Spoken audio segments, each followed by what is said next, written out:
a l'habitude aussi de faire pas mal d'études auprès des jeunes. Qu'est-ce qui est important pour eux aujourd'hui quand ils envisagent de faire une formation? Qu'est-ce qu'on peut faire en fait pour mieux les informer, mieux les comprendre, mieux les toucher? Et puis notamment dans le domaine de la santé, c'est pas le secteur le plus séduisant et attirant par rapport à l'ensemble des métiers qui sont imaginables quand on a 16, 17, 18, 19, 20 ans. Et je sais pas si ce chiffre vous frappe, mais c'est qu'un tiers change d'orientation en cours de route par rapport au premier choix. Alors comment ils font pour trouver en fait ce qu'ils vont faire? Ben évidemment ils se disent quelle est ma passion? Donc comment arriver à identifier ces centres d'intérêt et ces passions? Grâce au questionnaire d'orientation. Les questionnaires font 40 minutes, ils datent de 2011, donc ils aiguillent vers des professions qui n'existent plus. Donc comment essayer de mieux orienter et de détecter ces centres d'intérêt personnel? Je sais pas si vous l'avez déjà fait, mais les assessments dans le travail, est-ce que tu es drivé par l'argent? Est-ce que tu es drivé par le statut? Est-ce que tu es drivé par... Voilà, c'est quoi en fait ton moteur? Et je pense que ce serait pas mal de se poser la question à un jeune qui a 15 ans, c'est pas la même chose quand il aura 16, ça va encore changer quand il aura 17 et 18, etc. C'est compliqué de savoir ce qu'on veut faire. Enfin, on l'a vu, 1 sur 2, il change d'avis, 1 sur 3, il réussit pas. Le job passion, les passions personnelles, 65%, c'est le premier critère de choix. Comment on fait pour identifier que je vais être passionné en fait par ça? Comment je fais pour avoir ce premier pied à l'étrier? Comment est-ce que je peux activer cette petite étincelle au fond des yeux qui fait que pourquoi vous êtes là? Comment on fait pour les motiver? Parce que oui, les secteurs de la santé, ils attirent encore, vous avez vu ça, 40%, incroyable. Juste derrière les banques assurances. Et du potentiel. Bienvenue sur Romande Insight, le podcast qui vous invite à découvrir les parcours de celles et ceux qui osent et qui inspirent en Suisse romande. On parle de business, de cheminement professionnel et d'équilibre de vie avec des personnalités qui façonnent notre région. Nous, c'est l'équipe de Qual Insight, un institut d'études de marché basé à Lausanne. On vous propose un moment dynamique, sincère et toujours proche des réalités du terrain. Alors installez-vous confortablement et bienvenue dans Romande Insight. Alors, donc moi, je m'appelle Esther Sève, je dirige un institut d'études de marché à Lausanne et on a l'habitude aussi de faire pas mal d'études auprès des jeunes. Mais ce qui est vraiment important pour nous, c'est d'essayer de comprendre, et je le suis aussi en tant que maman, vu que j'ai 2 enfants de 16 et 18 ans, de comprendre aujourd'hui comment la génération elle a changé par rapport à ses attentes, par rapport à son rapport à la formation, par rapport à son rapport à un choix de job. C'est encore plus compliqué qu'avant parce qu'entre le Covid et l'IA, c'est pas facile non plus pour nos jeunes de savoir aujourd'hui comment ils peuvent se projeter dans le futur. Et puis aujourd'hui, on m'a demandé de venir présenter les résultats et c'est avec grand plaisir. J'avais envie de vous partager les résultats de notre étude pour identifier ensemble comment on peut leur parler. Qu'est-ce qui est important pour eux aujourd'hui quand ils envisagent de faire une formation après l'école obligatoire, sachant qu'il y en a 1 sur 2 qui ne sait pas et que dans la première année, il y en a 1 sur 3 qui se plante. Qu'est-ce qu'on peut faire en fait pour mieux les informer, mieux les comprendre, mieux les toucher? Et puis notamment dans le domaine de la santé, c'est pas le secteur le plus séduisant et attirant par rapport à l'ensemble des métiers qui sont imaginables quand on a 16, 17, 18, 19, 20 ans. Je vous propose de démarrer. Bon, le contexte, comme je vous l'ai dit, c'est vraiment l'enjeu sur le choix de l'orientation professionnelle et puis le contexte de l'entrée dans ce monde du travail, en sachant qu'aujourd'hui, les jeunes, ils ont un vrai enjeu quand je vous parle d'authenticité, vous dites oui, ok, alors tous les jeunes, ils veulent de l'authenticité, de la transparence. Mais ça veut dire quoi, en fait, concrètement? Ça veut dire quoi d'être plus vrai, plus authentique et transparent? Eh bien, je vous donnerai des exemples très concrets. C'est montrez-nous la vraie réalité de comment ça se passe quand je suis dans une salle de classe, dans une haute école. Est-ce que c'est hyper ex-cathedra, comme à l'université, où ils sont 100 dans une classe où là, je ne sais pas combien on peut en mettre, mais certainement 80. Et puis, en fait, vous faites gratte-papier pendant 50 minutes, 2 fois, 3 fois. Et puis, voilà, la personne, elle déroule son PowerPoint comme moi maintenant. Il n'y a pas d'échange. Non, attendez, on a des groupes. Là, on va se mettre autour de la table. On va bosser ensemble, groupe de 4, groupe de 6. Voilà, c'est de comprendre concrètement c'est quoi ces études. Parce qu'on le voit sur le papier, sur Internet, on va dans un salon, mais concrètement, c'est quoi? Deuxième chose qui est importante, au-delà de l'authenticité, de cette transparence, qui va aussi avec et combien je vais gagner, on en reparlera, c'est l'équilibre vie privée, vie pro. Alors, je vois, il y a plein d'âges différents dans la salle. Aujourd'hui, on est tous passés par le Covid. Vous avez été encore plus marqués parce que vous travaillez dans le domaine de la santé. Mais il faut bien se rendre compte que les attentes ont vachement évolué, que vous travaillez dans un bureau ou sur le terrain post-Covid. Donc aujourd'hui, en fait, mon équilibre vie privée, vie pro est devenu beaucoup plus important qu'il y a 5 ans en arrière. Alors dites-vous les jeunes qui sont à la sortie de l'école ou qui veulent aujourd'hui, qui arrivent sur le marché du choix de la formation, ça va être un des critères aussi qui vont prendre en considération beaucoup plus qu'avant, beaucoup plus que ma génération, votre génération, ou celle de ceux justement qui arrivent. Donc, c'est quoi l'équilibre vie privée, vie pro? Qu'est-ce qu'ils attendent derrière? Et où est-ce que ça va coincer par rapport au secteur santé? Je crois qu'il y a déjà des pistes certainement qui se dessinent dans votre tête. Et puis pour terminer, c'est quoi l'attractivité d'un employeur? C'est quoi l'attractivité d'une filière de formation et comment on peut travailler dessus? On va me dire, moi, c'est pas mon boulot. En fait, ils arrivent dans ma classe, tout le boulot a déjà été fait, ils sont déjà attirés, séduits et ils sont déjà inscrits, ils sont déjà assis en face de moi. Néanmoins, votre job, ça va être de faire en sorte que le un tiers qui va partir, en fait, qui va pas rester, est-ce qu'il y aura un moyen quand même de le faire rester? Si oui, comment? Est-ce que moi, j'ai un pouvoir en tant que prof pour enseignante pour pouvoir peut-être avoir un petit impact différent qui fera qu'il va peut-être s'accrocher? Alors, notre échantillon, ce sont des jeunes, comme je vous l'ai dit, 16 à 24 ans. Moitié-moitié homme-femme, grosso modo. Égalité. Donc égalité au niveau des tranches d'âge. C'était très important pour nous d'avoir les 16-20 ans et puis les 21-24. Pourquoi? Parce qu'on fait beaucoup d'études justement auprès de ces jeunes et il y a vraiment un gros gap qui se fait en termes de maturité aussi, de construction identitaire quand on arrive plus ou moins à l'âge de 20 ans. Raison pour laquelle c'était important de voir s'il y avait des différences significatives entre ces deux catégories d'âge. Après, juste les informations, c'est juste que c'est très représentatif au niveau de l'ensemble de la Suisse romande. En fait, qui a participé à l'étude? Donc, dans mon entreprise, Cal Insight, on a un panel de consommateurs romans. En général, on diffuse via notre panel et via les réseaux sociaux. Et donc, quand on doit toucher, justement, quand on travaille sur Genève et qu'on doit toucher aussi les frontaliers, on les touche grâce à notre dispositif sur les réseaux sociaux. Et puis, on a aussi des enquêteurs sur rue en fonction du type d'études. Si on est transport public, évidemment, on va aller sur l'élément express aussi. Ça va dépendre des typologies. Et là, pour le coup, on était 100% sur le panel suisse. Du coup, les Genevois ils habitent à Genève. Alors, sur le parcours d'orientation, on voit qu'il y a 2 tiers qui commencent à réfléchir dès l'école obligatoire. Moi, je leur ai mis la pression dernière année. Donc, je pense que tous ceux qui ont été parents ici, qui ont eu un enfant qui a eu 15 ans à la fin de l'école obligatoire, on a mis la pression parce qu'il faut vite s'inscrire au mois de janvier, il faut vite trouver un apprentissage, si on veut faire l'apprentissage. Et puis, il y en a encore la moitié qui prennent la décision après l'école obligatoire. Pourquoi? Parce que c'était pas ce que j'avais imaginé. Ah, finalement, c'était pas vraiment la formation passion ou finalement, ça fait loin le trajet à faire à mon apprentissage. Il y a plein de raisons, mais la réalité, et je sais pas si ce chiffre vous frappe, mais c'est qu'un tiers change d'orientation en cours de route par rapport au premier choix. C'est quand même beaucoup. Alors, comment ils font pour trouver en fait ce qu'ils vont faire? Évidemment, ils se disent quelle est ma passion? J'ai pas de passion, comment je fais? Mais qu'est-ce qui t'intéresse dans la vie? Donc, comment arriver à identifier ces centres d'intérêt et ces passions? Grâce au questionnaire d'orientation. Les questionnaires font 40 minutes. Ils datent de 2011, donc ils aiguillent vers des professions qui, bientôt ou déjà, n'existent plus. Bref, donc, comment essayer de mieux orienter et de détecter ces centres d'intérêt personnel? Parce qu'aujourd'hui, le jeune, vu qu'il ne sait pas ce qu'il veut faire, il faut essayer de comprendre plus en amont. C'est quoi ton attitude à l'étude? C'est quoi ton rapport au travail?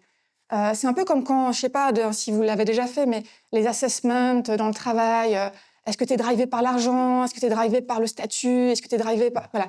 C'est quoi en fait ton moteur? Et je pense que ce serait pas mal de se poser la question à un jeune qui a 15 ans. C'est pas la même chose quand il aura 16, ça va encore changer quand il aura 17 et 18, etc. Et en fait, chaque année, à cet âge-là, vous avez évolué. Il y a quand même des super bons outils. Vous voyez, il y en a 81% qui a visité orientation.ch. Ça, c'est quand même vachement bien. Les outils de l'État fonctionnent. Il y a des super vidéos, enfin en tout cas, des bien meilleures vidéos qu'avant pour présenter des professions dans lesquelles les jeunes peuvent se projeter. Et ça, c'est utile parce que ça leur permet de rendre la chose un peu plus tangible. Le deuxième point, en général, j'ai toujours tendance à m'arrêter au top 3 parce que vous savez très bien lire aussi, donc je ne vais pas tout dérouler ici sur la slide. Mais ce qu'on retient, nous, c'est le top 3. Perspective d'emploi et de carrière. Moi, je veux bien faire un CFC médiamaticien, mais est-ce qu'on peut me garantir que je vais être attractif quand même sur le marché de l'emploi aussi? Aujourd'hui, il y a l'intelligence artificielle. Est-ce que si je fais communication marketing digital, je vais faire autre chose que des posts sur les réseaux sociaux? Donc cette vision long terme, elle n'est pas facile à incarner, mais elle peut être transmise par des gens qui ont 5 ans, 10 ans, 15 ans, 20 ans de carrière et qui peuvent expliquer, voilà, moi, mon parcours, j'ai 27 ans, donc ça fait 5 ans que je suis sortie des études, voilà comment ça se passe pour moi aujourd'hui. J'en ai 32, 38, 45, etc. Bon, on se projette moins quand on a 18, 20 ans avec quelqu'un qui a 50 ans. Donc, ça, c'est vrai. En général, nous, on le voit avec toutes nos études, c'est qu'un jeune sera beaucoup plus parlant si c'est un autre jeune qui lui parle. ou s'il y a un delta de max 10 ans. Alors, les hautes écoles. Nous, on a voulu savoir si c'était attractif, les hautes écoles. Eh bien, vous voyez, le score, il est pareil entre une formation professionnelle et puis une HES Uni EPF. Et par contre, on leur a demandé, et pourquoi pas les études HES Uni et PFL? Bah déjà, ça ne m'intéresse pas spécialement, parce que ce n'est pas un vrai métier. Concrètement, 2 ans plus tard, ils sortent de là, ou 4 ans plus tard, je ne vais pas dire que je n'ai rien appris, mais comment mettre ça en pratique? Compliqué. Le coût. Ah oui, parce que ça, c'est vrai que j'ai découvert en étant maman qu'il y avait des autres écoles non publiques où mes enfants pouvaient aller, qui n'étaient pas du tout bon marché. Que, en fait, si tu n'as pas un super job qui paye bien, tu ne peux pas payer ça à tes enfants. Et puis la durée, la difficulté, ça évidemment, c'est un frein hyper important qu'il faut prendre en considération. Sur cette slide-là, vous avez fait un différentiel entre les cantons, puisque vous avez touché un panel de différents cantons. Or, toutes les statistiques genevoises montrent qu'on n'a pas le même rapport aux formations professionnelles et aux formations niveau école. Est-ce que ça apparaissait dans vos signes? Alors, quand il y avait des différences significatives, on les a mises, mais c'est vrai que là, on avait, je pense, c'était 500 ou 600 jeunes. Du coup, avec les 20% sur Genève, ça n'en faisait que 100 quelque chose. Donc, c'est plus compliqué vu que c'est très restreint, c'est les 16-24, on n'en a pas suffisamment. On n'a pas vraiment vu de différence significative sur le canton. Il y avait plutôt l'aspect, les gens qui sont à la périphérie et ceux en ville, sur la distance pour se rendre au lieu, que ce soit à l'école. Donc c'était plutôt cet aspect-là que vraiment le canton. Je voulais Donc moi, dans le cadre de mes activités, je fais pas mal d'études à la fois sur le bien-être au travail chez les collaborateurs. Ça ne va pas être la même chose si on travaille dans le secteur de la santé ou du transport public. Enfin voilà, il y a plein de secteurs différents. Et je me suis dit, tiens, ce serait intéressant de voir comment eux, ils jugent l'attractivité des métiers dans ces domaines-là. Et alors là, moi, j'ai été très étonnée de voir banque assurance, 1 sur 2, très attractif. Deuxième point, très étonnée aussi, parce que métier d'ingénierie, nous avons quand même, je vous rappelle, 50% des femmes dans notre échantillon. Ça veut dire que vraiment, enfin, aujourd'hui, il y a quand même plus de femmes qu'avant qui envisagent des formations précédemment réservées comme étant « ça, c'est pour les mecs, c'est pas pour nous ». Les sciences, les maths, on n'est pas doués pour... Si, en vrai, c'est une question de changer l'état d'esprit par rapport à ça. Donc ça, c'est plutôt pas mal. Et puis santé, franchement, moi, j'ai imaginé que vous alliez être en bout en queue de peloton. Donc j'étais plutôt agréablement surprise de vous voir en 3e position. Et du coup, les employeurs, comment est-ce qu'ils sont perçus? On préfère bosser à la RTS, qui a quand même des enjeux d'intelligence artificielle assez importants, avec potentiellement des réductions d'emplois fortes. La banque, HEG, CHUV, et puis voilà, vous pouvez voir un petit hit parade qui vous montre l'avis de nos jeunes sur l'attractivité des marques. Et pour des raisons de temps, je vais être obligée d'avancer, mais cette présentation sera sur notre site internet pour les personnes qui s'intéressent. Parce que ce qui est important aujourd'hui, c'est d'arriver à communiquer donc de manière authentique. Je vous en ai parlé, c'est vraiment l'aspect témoignage qui va être important. En présentant donc évidemment les métiers comme on le fait sur orientation.ch, mais vraiment en partant aussi de parcours humains de personnes qui ont des parcours différents. Parce que demain, aujourd'hui déjà, la formation continue tout le temps, constamment, elle va être incontournable pour les jeunes. Les réseaux, numéro 1, Instagram, numéro 2, TikTok. Le reste, c'est pas important. Aujourd'hui, si vous voulez émerger et communiquer, ce sont vraiment les canaux les plus importants pour avoir des témoignages, côté testimonial. Mais c'est le vrai témoignage. C'est pas la vidéo qui a coûté 2500 francs avec l'agence XYZ, où elle a été fine-tunée. C'est vraiment, c'est de la vidéo, c'est du brut, quoi. C'est du TikTok. C'est vraiment... Pourquoi faites-vous encore ce métier aujourd'hui? En une phrase. Oui.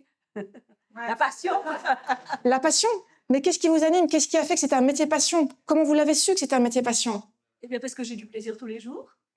Voilà. Et eux, ils vont dire, oh, la chance. Voilà. Et comment arriver à trouver ça? Et ils vont dire, ok, c'est quoi qui me fait plaisir? Je me suis permise, excusez-moi, c'était pas préparé, mais ok.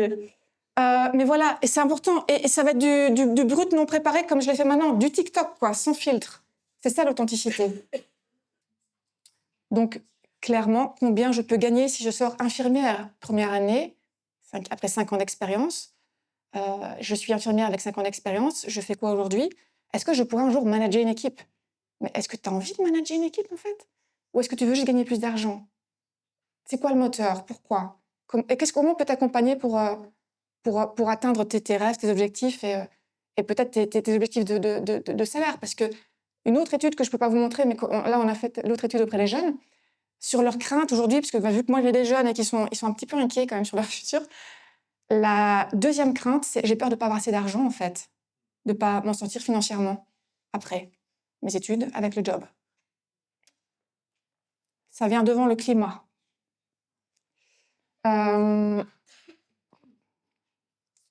Donc les bénéfices, dites-leur combien ils gagnent, les avantages. Ils aimeraient bien avoir d'office 5 semaines par... Mais dites-le alors que vous offrez 5 semaines. Vous voyez, pour les employeurs, ça peut être un argument. Si vous offrez 6 semaines, ils vont être encore plus heureux.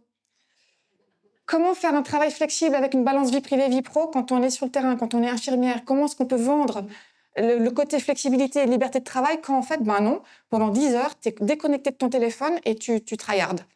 Comment arriver à valoriser ces aspects-là en mettant en avant d'autres possibilités? Mais en fait, tu vas pouvoir récupérer et 2 jours d'affilée ou 3 jours d'affilée, bah, tu bosseras pas pendant que tout le monde bosse. J'en sais rien, mais vous voyez, c'est de concrètement dire les choses et de savoir concrètement comment ma carrière peut évoluer. Et donc, ce qu'il faut mettre en avant, c'est l'ambiance et les conditions de travail. Et en fait, tu restes pour les gens. Aujourd'hui, je suis sûre que vous restez aussi, vous aimez bien vos étudiants, mais vous aimez bien vos collègues. Vous avez un plaisir à discuter avec eux. Enfin voilà, c'est ça aussi.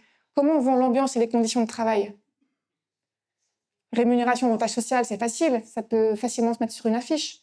Mais l'ambiance, comment on peut incarner une vraie ambiance? Et c'est pas de nouveau le truc à 5000 balles où, OK les gars, et maintenant sautez en l'air, faites comme si vous étiez contents, souriez. Non, on veut le vrai truc, la vraie immersion. Ils veulent du réel. Et donc, bah oui, les salons, c'est bien, hein, les webinaires en ligne aussi, mais c'est pas dans le top. Les affiches, c'est bien, mais en vrai, vous voyez, l'impact, il est limité. En premier, voilà, c'est venir comme moi. Bon, moi, c'est pas ça mon métier, mais c'est de venir ici et de parler aux jeunes concrètement. D'être vraiment présent et de faire de la vidéo sur les réseaux Instagram et TikTok, vous vous en rappelez en priorité. En conclusion, c'est compliqué de savoir ce qu'on veut faire. C'est compliqué. Une fois qu'on est dans une filière, ben, on l'a vu, 1 sur 2, il change d'avis, 1 sur 3, il réussit pas. Le job passion, ben, vous l'avez dit, c'est vrai que pour eux, idéalement, les passions personnelles, 65%, c'est le premier critère de choix. Comment on fait pour identifier que je vais être passionnée en fait par ça? Comment je fais pour avoir ce premier pied à l'étrier? Vous, dans la façon de leur parler, de les engager, ça va être ça. Comment est-ce que je peux activer cette petite étincelle au fond des yeux qui fait que pourquoi vous êtes là? Ben, je suis là un peu par défaut, ok, ben, tant pis, ceux-là, ce sera le tiers qui ne restera pas, mais les 2 tiers, comment je fais pour les garder? Comment je fais pour les motiver? Parce que oui, les secteurs de la santé, ils attirent encore, vous avez vu ça, 40%, incroyable, juste derrière les banques assurances. Il y a du potentiel. Non mais c'est vrai, c'est une super bonne nouvelle, moi je trouve. Mais voilà, faut incarner ces contenus. Et donc la priorité, c'est la transparence, l'authenticité, la proximité et la valorisation. Et donc ça passe par vous. Pourquoi? Parce que vous êtes le capital humain. Vous n'êtes pas les réseaux sociaux. Ouais, je termine. je promets, vraiment 30 secondes. Mais en fait, c'est parce que voilà, je suis là devant vous aujourd'hui et moi, j'ai envie de vous dire que vous avez un rôle qui est bien plus important que ce que vous pensez. Pourquoi? Parce que moi, dans mon parcours d'études, les personnes qui m'ont marquée, qui ont eu un impact peut-être dans mes choix de vie, c'était les profs, les enseignants qui ont cru en moi, qui se sont dit « Ah, mais toi, peut-être, toi tu vas aller loin. Ah, toi, tu es hyper bonne en anglais, tu es bonne dans les langues, tu sais, tu devrais peut-être faire les langues. » Ben, en vrai, c'est ces personnes-là qui, au niveau humain, sont venus me toucher, me rencontrer et qui ont activé un truc en moi qui a fait que je me suis dit « Ok, ça, je suis pas mauvaise, ça me plaît, peut-être ça va ouvrir une porte. » Et c'est super de faire plein de documentation sur les réseaux sociaux, des vidéos, d'aller dans les stands, etc. Mais en fait, le plus important, c'est vous qui êtes en contact tous les jours avec ces jeunes, leur donner envie de rester là et de les animer. C'est-à-dire les animer. Donc, si vous voyez qu'ils sont en train tous en train de dormir et qu'il ne se passe plus rien, c'est comment se dire « Ok, comment je peux faire pour que mon cours soit plus interactif? Comment je peux faire pour ramener de la vie là-dedans? Comment je peux faire pour que mes travaux pratiques y répondent à leur centre d'intérêt ?» Eh ben, vous allez pouvoir choisir le projet. Je ne sais pas si c'est possible, j'invente. Vous allez pouvoir vraiment choisir ensemble le projet sur lequel vous avez envie de travailler. Oui, j'ai fini. Merci.